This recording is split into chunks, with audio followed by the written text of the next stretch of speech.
So one of the things that you can actually do in a particular task is add in checklists to them as well.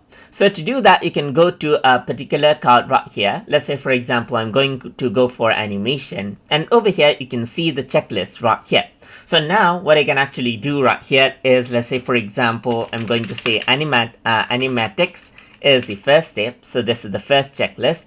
And I'm going to go around over here and let's say, for example, so it in rough animation, and then I'm going to go around over here and then I'm going to say refining right here, just like this. And then I'm going to go around and say final export right here, just like this. So you can see that I can go ahead and add in a checklist, and as I click on this, you can see that it shows a progress for the checklist.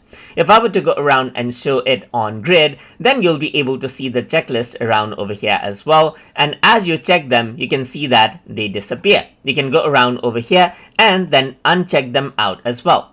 So if I were to go around onto notes and show on card, then I can see the notes on card. But if I were to click on show on card right here, then you don't see the notes anymore. You only see this checklist, as you can see right here. So you can either show only one.